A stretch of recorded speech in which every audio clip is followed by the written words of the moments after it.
Sabi daw nila kapag networker ka, ang kaya mo lang bilhin daw, mga magarang sasakyan, bahay, mga trip sa ibang bansa. Actually ngayong araw, papatunayan namin sa inyo na ibang AIM Global. Dahil ngayong araw, meron isang bata, ang pangalan Janvi San Juan, bumili ng isang beach resort sa Palawan. Ang malupit dito, kung saan nag-shoot yung survivor, ayun lang siya, katabi lang namin.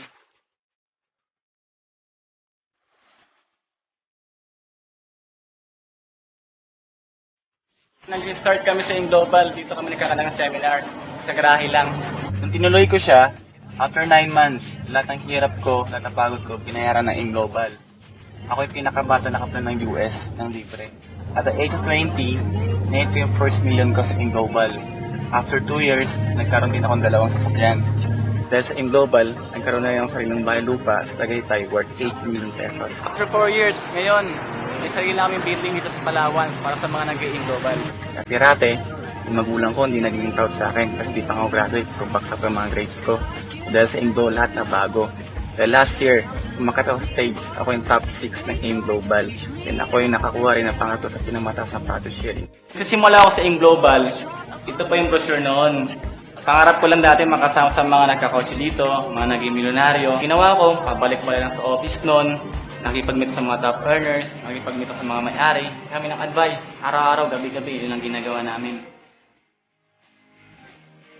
Naalala ko yung buhay ko dati. Totoo lang, napakalayo kung compare ngayon. Kasi nag-AIM Global ako, lahat ng gusto nakuha ko na at the same time, pinamasya dito. Habang ko yung oras ko, tapos kasama ang pamilya ko, habang kumikita ako.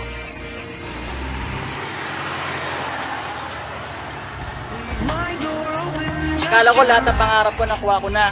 Yung palang simula pa lang. Dahil sa AIM Global, nakuha ko ultimate dream car ko na Camaro.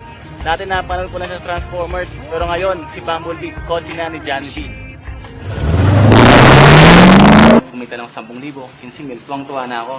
Pero ngayon, na-experience ko sa AIM Global, kumita pa ng almost million. Ano kayo pakiramdam nun? Hindi ko ma-explain. Mas nakaya mo yung pangarap mo kasi sa ibang tao. Kasi kapag ginawa mo yun, for sure, effort na lalabas sa'yo, mas malaki. And pangalawa, dapat meron kang paniniwala sa sarili mo na kayang-kaya mo lahat. And huwag mo kakalimutan na kasama mo yung Diyos. Kasi nga, sa akin nagsimula ko sa AIM, ang tumatak lang sa utak ko, I can do all things through Christ who strengthens me.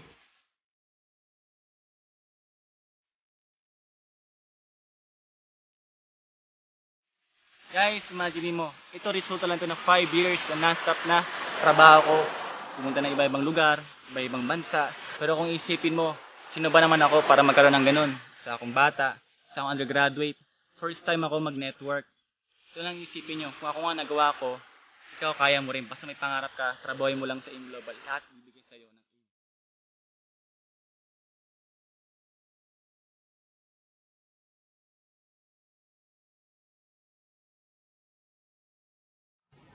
At tumulang pawis ko. Tumulong. Tumutulong pawis ko.